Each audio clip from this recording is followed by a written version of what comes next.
अध्याय 17। मीरदाद के विरुद्ध अपने संघर्ष में शमदाम रिश्वत का सहारा लेता है।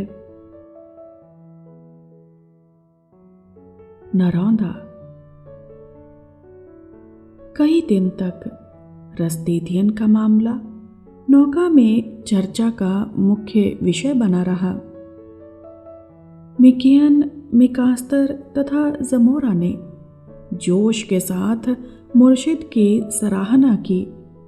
जमोरा ने तो कहा कि उसे धन को देखने और छूने तक से घृणा है।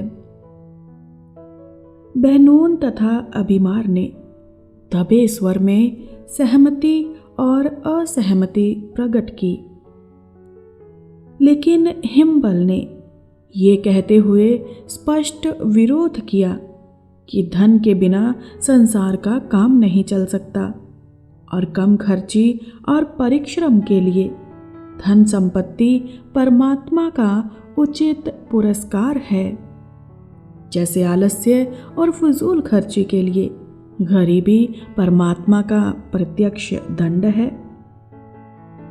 उसने ये भी कहा कि लेनदार और देनदार तो समय के अंत तक संसार में रहेंगे ही।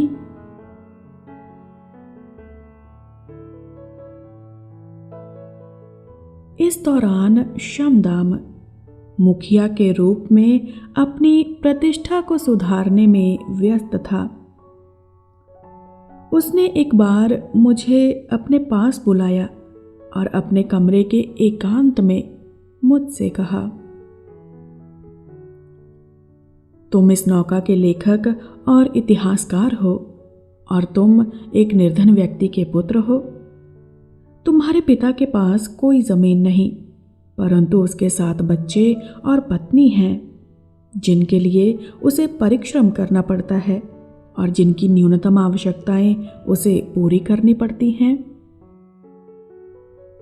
इस दुखद घटना का एक भी शब्द मत लिखना। कहीं ऐसा ना हो कि हमारे बाद आने वाले लोग शमदाम को हास्य का पात्र बना लें। तुम इस पतित मीरदाद का साथ छोड़ दो और मैं तुम्हारे पिता को भूमिपति बना दूंगा और उसका कोठार तथा तिजोरी पूरी तरह भर दूंगा।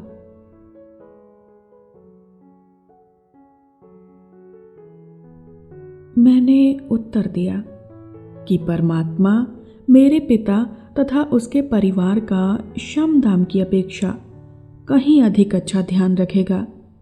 जहाँ तक मीरदाद का संबंध है, उसे मैंने अपना मुर्शिद और मुक्तिदाता स्वीकार कर लिया है और उसका साथ छोड़ने से पहले मैं अपने प्राण त्याग दूंगा। रही नौका के इतिहास की बात, वो मैं ईमानदारी के साथ तथा अपनी पूरी समझ और योग्यता के अनुसार लिखूंगा।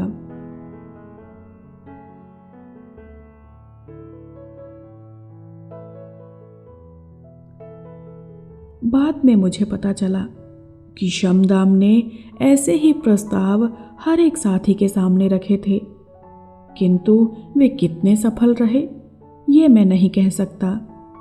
हाँ, इतना अवश्य देखने में आया कि हिम्बल पहले की तरह नियमित रूप से नीड़ में उपस्थित नहीं होता था।